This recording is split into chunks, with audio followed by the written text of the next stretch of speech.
Do what you want with the trans girl in Nebraska.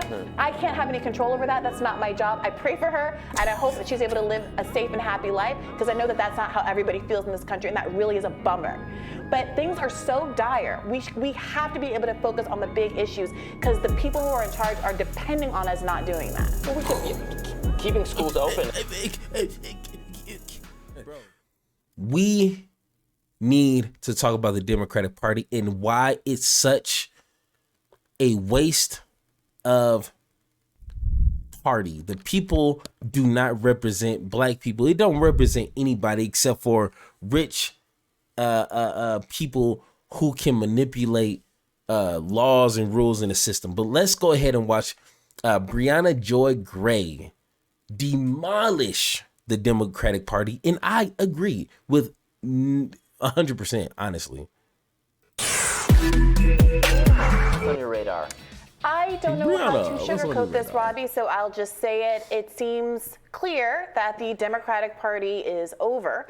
I saw the writing on the wall and left after the Obama years. He was probably the best the party had to offer, and he revealed himself to be a truly disappointing character. You could drive a Bronco through the gap between his campaign promises and reality. Probably 2 Broncos. And 14 years after he promised hope and change, we still have no campaign finance reform. Same Roe status isn't quo. codified. And instead of using his incredible political gifts to advance the interests of the communities he was supposed to represent, he's now angling to buy a basketball team. I guess it's easier to crush a future strike if you own a franchise. Now, that's not to say he did nothing. It's meaningful, truly, to not be denied health insurance because of a pre-existing condition. It matters that 35 million Americans got insurance in the first place through the ACA. But it wasn't enough. I was hopeful that an independent senator from Vermont might right the ship. Bernie stood up to Barack Obama when he threatened to cut Social Security. He truly was unbought by corporate money and was willing to call out the banks that destroyed American homeowners in 2008, even while Barack Obama was consulting with those banks to pick his cabinet. Weird. But even Bernie failed to take the type of stand that could have rescued poor and working class people from the corporate duopoly. Push come to shove, when he should have been fighting for our lives at the start of a pandemic, he told America that Biden would be a good president, that he wasn't corrupt, and he endorsed him within days of dropping out of the race, declining to even withhold his endorsement for anything at all. The populist left is such a non-entity that it couldn't go 24 hours without bending the knee to liberal know-nothings, withdrawing a letter, the most milquetoast critique of Biden's policy toward Russia-Ukraine. The letter didn't ask to withdraw aid at all. It merely asked, Oliver Twist style, please, sir, may I have some peace? And progressives still couldn't stick the landing. But despite all of that, libs are gearing up to blame powerless progressives for what they anticipate will be a disastrous midterm result. Here's Chuck Todd this week on MSNBC. That's always... If Democrats come up short in some of these places, I think there's going to be a lot of finger pointing. Progressives are going to take some heat for forcing some certain nominees in certain states that may have been less electable than other nominees could have been. Wow. The defund the police movement, all of this. I'm sorry, which precarious Democratic candidate said they wanted to defund the police? Oh, Was that's it a good Fetterman, question. the guy who famously chased down a black man vigilante style at gunpoint because he thought he'd committed a crime? He hadn't committed a crime. Or Stacey Abrams, who after flirting with actual progressivism for about half a second, has run hard on fund the police harder, even though it's probably costing her black male votes in Georgia. It definitely is. Midterms haven't even happened yet. And the Democratic Party gatekeepers, whose purpose is to run cover for the complete and total political malfeasance of liberals, are already in excuse-making mode. Their diagnosis of why Dems are flailing, same as always. Somehow, it's progressives' fault. It's the progressives. The blame, however, lies squarely at Biden's feet. For one, he's done next to nothing about inflation, punting action to the Fed, which acts independently, and whose only plan is to purposefully cause a recession by raising interest rates. In an article published yesterday in Vox, reporter Rachel Cohen asks, is the cure for inflation worse than the disease? The Federal Reserve's interest rate hikes mean 1.2 million people will become unemployed by the end of 2023. Others estimate that number could be as high as 3.2 million Americans out of a job.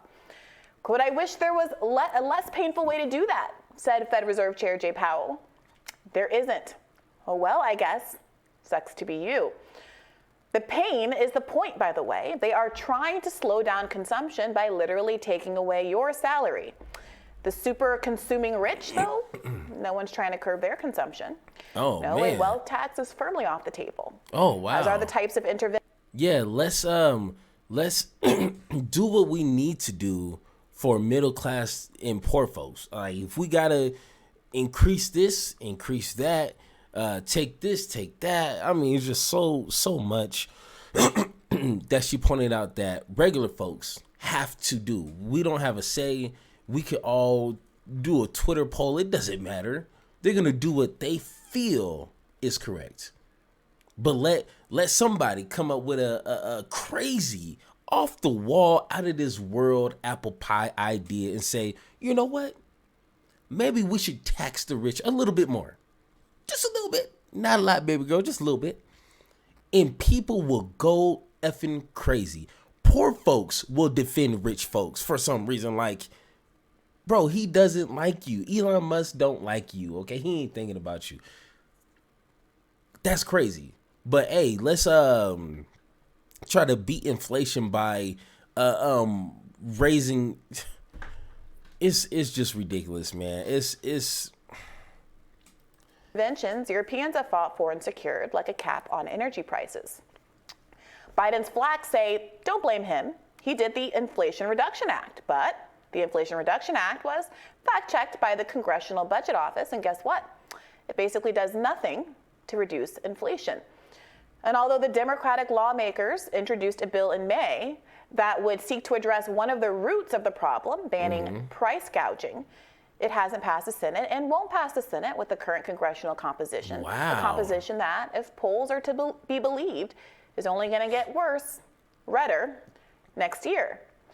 It's no wonder then that Republicans are considered to be better than Democrats. Why would they not want to put something in place to where corporations can't jack up prices just for profit? Just because, like, I don't know. It's such a crazy, I don't know. Like, we should trust these people, right? We should trust these people in a position of power to make the right decision, right? On inflation, even though their stated plan consists of cutting Social Security and Medicare. Oh, after all, there you how go. can it get any worse? Cut We that know stuff. the main driver of inflation is corporate greed. California populist Katie Porter made this case before Congress last week, and a fact check by the Economic Policy Institute and the Roosevelt Institute proved her right. Quote, a large portion of price increases are going to profits for larger corporations and services like groceries, furniture, and cars. Katie Porter's charts don't lie. But what are Dems going to do about it? Not a Nothing. damn They will thing. barely even talk about it. The price of a bag of Snickers has more than doubled, Bernie tweeted recently, but Republicans want to give the Mars family, who became 44% richer during the pandemic and are now worth $106 billion, a tax break of up to $42 billion by repealing the estate tax. Oh, wow. Nice tweet, but without the message discipline to make sure anyone not terminally online doesn't sees it, it doesn't exist in the Democratic Party. Good thing they've been spending so much energy messaging about saving democracy. This is a moment for real independent populist progressives to stand up to the plate, but they're nowhere to be found.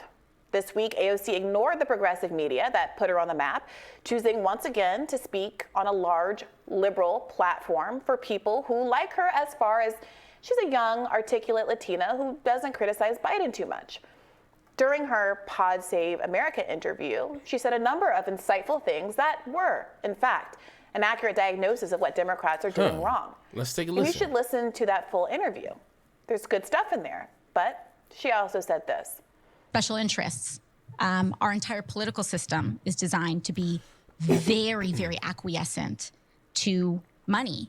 And the difference is that Republicans, that is part of Republican ideology, is to support corporate America. I think the Democratic Party, we really struggle because we're supposed to be the party of the working class. But in reality, there's a lot in our big tent. It's highly segmented. And I think that there is a lot of objections from that within our party, which prevents us from being as forceful on these issues as we can be. Bro, you can't be for corporations and for working people at the same. It's too many conflicting interests there. You can't be like, we're 100% for corporations, but 100% for the working people. It doesn't work like that. If you want to fully be for the working people, you have to challenge, you have to push back, you're going to have to argue, you're going to have to come up with legislation and policies that will keep these corporations in line. But you can't do that if you're getting paid millions of dollars from these corporations to do the opposite. That doesn't make sense. Why is that so hard for people to see? It is common sense if you just take 2 seconds to look at just life in general. You will notice this. But of course, for some reason, the Democrats think that they could just keep continuing to pull the wool over our eyes and we don't see it. Brother, I see it. Problem with left electeds, that they're often spot on and even more often are so close to saying something true, but then miss. Look, our politics are being killed by special interests, both Republicans and Democrats. But AOC weirdly pivots when she gets to the Democrats, saying that the real struggle, after saying that the Republicans have this problem with special interests, that the real struggle for Democrats is the party's diversity. The problem, she says, is that we're a big tent. I mean, give me a break. How can alienated voters, of which there are a huge and growing number, begin to understand that they should be following you? That left populism offers more than right populism. That you have real solutions if you refuse to call out your own party as bought and sold too. She used to call Dems out. It was why we loved her. But if this is the best the Democrats have to offer, I have to think that there's no hope. Don't want no part of it. I'm not optimistic, but I hope to God that the Forward Party, the Green Party, or even Libertarians can get their act together and figure out how to mount a real challenge to the two-party duopoly, because things are looking bleak. We're in a world where the right offers up a fake social conservative who's been alleged to pay for multiple abortions while he's simultaneously playing the choir boy. Damn. And the liberals are offering up Another a fracking-loving attack. vigilante who likes to citizens arrest black men in his spare time. And neither of them, for very different reasons that engender very different levels of empathy, can really articulate their platform, much less inspire the kind of political revolution this country needs. We are on a precipice. Wow. And I, for one, am scared, and I'm tired, and I'm seeing protests getting more and more extreme on both sides of the aisle. And honestly, even though I disagree with some of the choices people are making, I get it. Riots, after all, are the language of the unheard, both on 1/6 and during the George Floyd protests. We have everything we need to truly make America great again. The people were never the problem. The problem has always been elite gatekeepers. There you go. Will anyone stand up and show the people how much power we really have?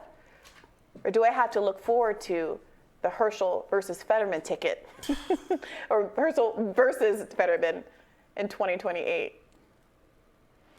That's No, I hope not. bars. I mean, Bars. Everything she said, if you're a Democrat, you cannot refute that. There's no refuting it. Everything that she said is bars. Now, what she's about to do is destroy this young man. This is like a murder on YouTube. Okay, well, I don't know if I can say that because I might get in trouble again. But she's going to destroy him. I know that we talked about that debate a little bit yesterday, and some people seem to have come away with the impression that I thought that Fetterman did a good job. No, that's not the point. The point is that it doesn't matter if Fetterman does a good job or if Herschel Walker is a complete hypocrite. Nothing matters other than that people want control of the Senate. Republicans want their people in control. Democrats want their people in control. And there's good reasons for that on both sides, for ideological reasons. And so increasingly, the quality of the candidate just doesn't matter. You've made your critiques of Republicans making bad candidate choices and not having these downstream effects and making this a closer race, a closer midterm battle than it needs to be. But the real people suffering here are the American people who increasingly have no one that's actually reflecting their interests in Congress. Yeah, I wish it mattered more. As I actually do. I like some Republicans better than others. I like some Democrats better than others. Actually, on the Republican side, there is some. Well, on both sides, there are differences in views and intellectual traditions. The Republicans are going through such a transformation right now to a more worker-friendly part. I don't roll your eye. Who does corporate America prefer these days? It's Democrats. It's not. It's Democrats. Oh my gosh. I don't know, maybe vibes. Democrats Maybe are based on, becoming, wait a minute, Robbie. Maybe based on vibes and like whoever says something is woke or something. But if you look at open secrets and look at who these corporations are giving to, they now, Hillary as Clinton. always, are giving equally to Hillary Republican Clinton. and Democratic. Hillary Clinton's not running for office, Robbie. What? They're now, as Did always, better than. they're now as always giving to both give parties in some- equal they- measure. There's sure. certain It's both parties. It's not that hard to understand. Whoever is willing to receive money from these corporations to represent what's in their best interest, that's who they're going to pay their money to. Democrats and Republicans are at fault with this. That's not hard to understand, but you see he can't even fix his lips to say that because he knows it's true, but it will be going against something that's built in him to be like, but not the Republicans. Because that's the team that he's fighting for. And when you're fighting for a team, you don't want to make your own team look bad. Of course not. You know what I'm saying? If you're playing football, you don't want to purposely throw an interception. Like, no. But when you're talking about politics and you're being truthful, despite what the situation is or what the topic is, you're going to have to point out both sides. Because honestly, both of them kind of mirror each other. They both want control over the presidents, the House, and the Senate, just so they can do their bidding. That's essentially it. Nothing to actually add more benefits and anything for regular folks. Neither party is going to do that. And if it does, it's on accident. It's on, we're going to do this. And it's just on accident. But nothing is done intentionally for regular people from either side of the party. The industries that favor Republicans, oil and gas, those kinds of industries, and there's certain industries that slightly favor Democrats. But all of these corporations give to both parties because no matter who wins, they win and the people lose. And that's the point. We have to stop fighting this left-right game. I'm not interested in playing Republicans are marginally worse than Democrats. That's a liberal's game. I'm not a liberal. Well, okay, it's easy to say we have to start fighting this left-right game, but we have to vote for every Democrat no matter what because they are Democrats. I don't vote for Democrats. That's the whole point. I opened this thing saying I haven't voted for a Democrat since Barack Obama. That's not my bag. My frustration is that I feel like every I'm voting time for Republicans since Ron Paul in the primaries. I feel like every time that I criticize Democrats, I criticize liberals, but I feel and there are meaningful differences here, right? Like I don't want there to be a federal ban on abortion. So like I completely understand people who want to sign up and vote for Fetterman or vote for whomever. But at some point there has to be a break.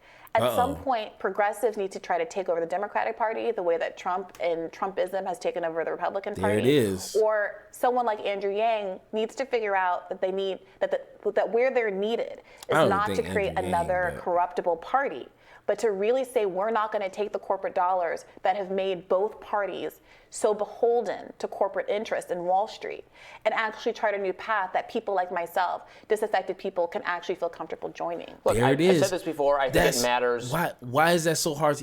All he needs to say is, you know what? You're right. Boom. Done. Over with. Let's move on to the next segment.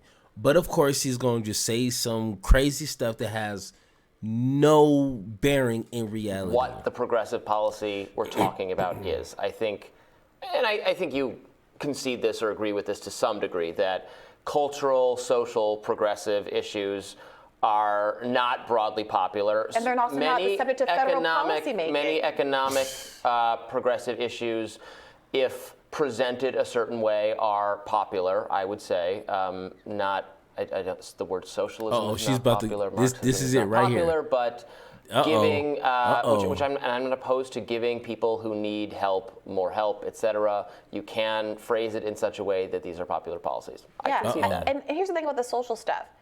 There's no federal social policy. There's no the Democrats aren't trying to No, that's not true. What some DEI stuff, some gender and race stuff is administrative. It's by the education department and the the advisory letter that Obama sent to don't let people use the bathrooms that they want. That advisory letter is what you're comparing to. It came this close to abolishing the concept of female sports. This close. I'm sorry, I can't get into that with you right now. I'm not going to do this. We just did a block. People can't pay their bills. We're about to talk about learning loss. One of the drivers of learning loss, something like over 100,000 kids in New York City were homeless. People in the New York City public school system were homeless last year. We have millionaires and billionaires making more money than they ever have in American history. With the pandemic, where people were suffering, being a period of time where they earned even more. There's corporate price gouging, and we can't even have a single bloody person in Congress bring up a wealth tax in this moment. The so-called progressives can't stand their ground and talk about ending endless wars for 2 seconds without bending the knee. And so I want to have a conversation about that. And I promise you, I'm not bringing up cultural issues. I don't care. Keep it to yourself. Fight it for it on your local level. Do whatever you want. You can do what you want with the trans girl in Nebraska. I can't have any control over that. That's not my job. I pray for her, and I hope that she's able to live a safe and happy life, because I know that that's not how everybody feels in this country, and that really is a bummer. But things are so dire. We have to be able to focus on the big issues, because the people who are in charge are depending on us not doing that. Well, we could keeping schools open. Bro, she literally just said, I don't care about cultural issues if I can't put food on my table. I don't care about cultural issues about this bathroom, that bathroom, this volleyball sport, this tennis sport. I don't care if I can't pay my bills, if I can't put gas in my car, if I can't find a job that's paying a livable wage. I don't care about no damn volleyball sport that's in 10 states across. I don't care. That's what regular people are saying. But of course, the Democrats and the Republicans want to bicker. And if you see, you see this with the Matt Walshes and all the other bad faith actors who just want to dwell on fights like this. Why can't they talk about something meaningful that's actually productive and actually has substance in that conversation, that you can actually learn something and build upon, and then somebody can act upon it? But no, we want to talk about volleyball, girls volleyball, knowing damn well 9 times out of 10 people don't even watch volleyball, don't even know the rules to volleyball, but yet all of a sudden everybody cares about guys playing sports in girls volleyball. I don't give 2 damns about neither of that if I can't put food on my table for my kids. None of everything is irrelevant if I can't have a job that's paying me a livable wage. It doesn't matter to me. That's all that she's saying. But of course, this dummy over here wants to be like, well, Obama, Hillary. Yeah, Hillary. Bro, you're an idiot. And I agree, it's a big issue, but that does impugn specifically Democratic policy priority. Fine, not even on the cultural front, on a kind of social or economic front. Those were Democratic priorities that the people are very frustrated with. I think schools should be open, and I think that they should have ventilation systems, and masks should be available. They got billions of dollars to do so. They didn't actually. I was looking at there was a fascinating. We didn't talk about it. Maybe we should have. There's a great Washington Post story. Bro, you're a waste of time. We need people to focus on what matters.